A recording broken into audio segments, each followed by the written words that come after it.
So for April, I want to look at houseplants.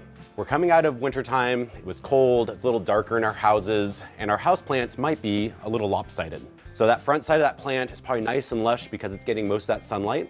So what I wanted you to think about is every month, you should typically try to spin your houseplants.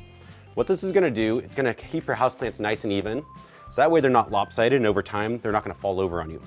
So spin those houseplants once a month, get those bare areas a little bit of light, and also look at fertilizing. That fertilizing is going to encourage some new growth. It's going to keep those houseplants nice and happy.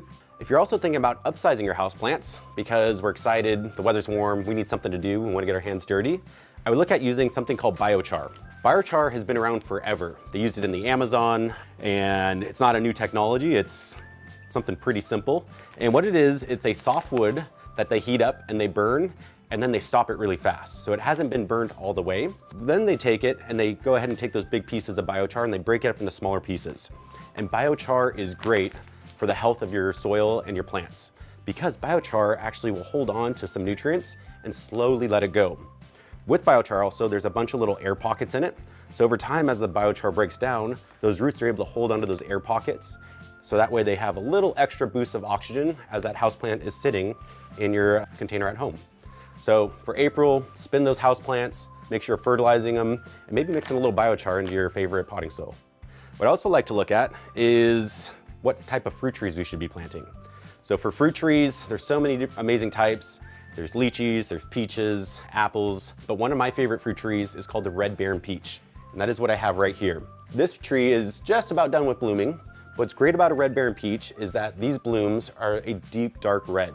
They're very different from your apples, your pears, your pomegranates. It's a very unique coloring flower on this. And what's really cool is that a red Baron peach can be kept at multiple sizes. If you just let it grow, it's gonna get to that 15, 20 feet tall, which is good, maybe not great for everybody, but we can also keep it really small. We can keep it probably around 8 feet or less throughout the whole lifetime of this peach tree. What I love about the fruit is that it is a freestone. If you don't know what that means that seed, as you're eating it, is just gonna pop right out. You're not gonna sit there and fumble with the seed and get really messy. It's a very easy peach to eat. It also has a pretty thick skin on it.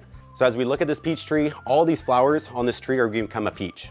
So that means that you're going to have so many peaches, you're not going to know what to do with them. So what's great with a thick skin is as you pick it, it'll have a great shelf life and it's not going to ripen right away. So for this month of April, I'd look at planting a red Baron peach. Also, there's a ton of other peaches. If you like a white peach, one of those Saturn peaches that are nice and flat, we do have those as well. And as I do look at the garden for April, what I like to look at is some fun seeds to plant.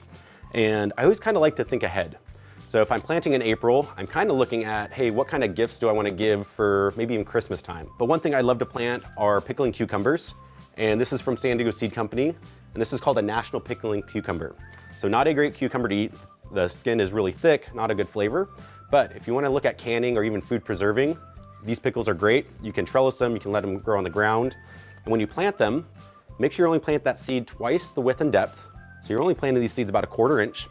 I like to plant them on the edges of my raised bed, so that way they're growing up and out. So let's say you don't have a raised bed, or you're just doing container gardening, or you just have a small patio. There's a great cucumber for that. What I look at doing, and we actually do some out here just to kind of show as a presentation, is a container cucumber, and this is called a bush slicer.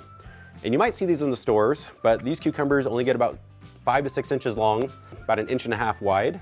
And you can actually eat the skin and just chop it up and eat it as is. And these actually have a really long shelf life. So as you're ready to pick that whole harvest, you have some to give to friends, you're gonna hold on to them. They're a cucumber that's gonna last. So those are my top picks for April, and I hope everyone has a great rest of the month.